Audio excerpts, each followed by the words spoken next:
Charlie Lapastora. Welcome to Game 10 for the Ole Miss women's soccer team. The 10 just so happens to be the SEC home opener for the Rebels against Georgia. It's coming off a loss at 7th-ranked Florida. Now the team will be looking for its first conference home opening win in 5 years, and first win over the Bulldogs in Oxford in over a decade. Now, brick by brick, it's the team's motto this year, and they'll hope brick by brick they'll rack up win by win, starting with Game 10 and beyond. Georgia is a good team, very well coached, very organized. They have a ton of new players. They graduated a big class. Our girls are excited about it. The ones that were there last year know they kind of took it to us up there, and so we got to be organized and ready to play them. But they're a very good team and tons of athletes all over the field, as you expect from a Georgia team. So we got to be at our best, and I like the way our team's trained, Monday and Tuesday, and we'll be ready for Thursday. Going and playing those kind of games, you definitely do learn a lot, and I think just getting to play against the preseason games and scoring a lot and finding each other and getting that team chemistry coming out of that game, it's almost like you are getting ready for SEC play and playing with the top dogs for the rest of the season. For the Rebels volleyball team, they also have their SEC home opener this week, and for them it's their first conference match of the season. It'll be Ole Miss Auburn Friday night.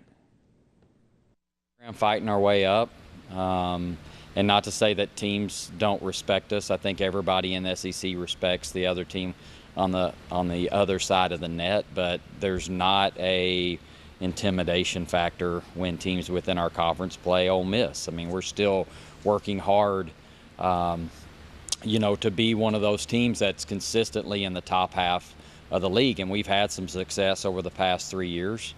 We're fighting for that respect.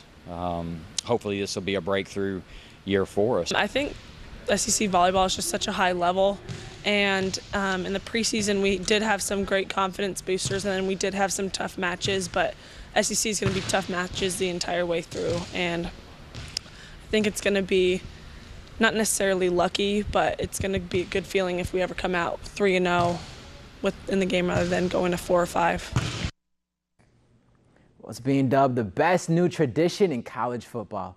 After the first quarter of Iowa football home games at Kinnick Stadium, the crowd turns to wave to patients of a new children's hospital that overlooks the stadium. And on Saturday, ESPN captured this moment, placed a camera on the hospital's top floor to give a view from patients' perspectives. The crowd waved and parents waved back with their children at the hospital. The tradition began through a grassroots movement on social media. It caught on. It's now a much-loved tradition for Iowa football fans, and it's safe to say for all of us here as well. And the first ever preseason NHL game in China is happening tomorrow morning. That's right, the LA Kings and Vancouver Canucks will face off. Players from both teams held a hockey clinic, as you can see, for kids. There's currently no organized league in China, but since announcing the 2017 NHL China Games in March, the league's been active in promoting hockey with various programs throughout China, aiming to let more people experience the game.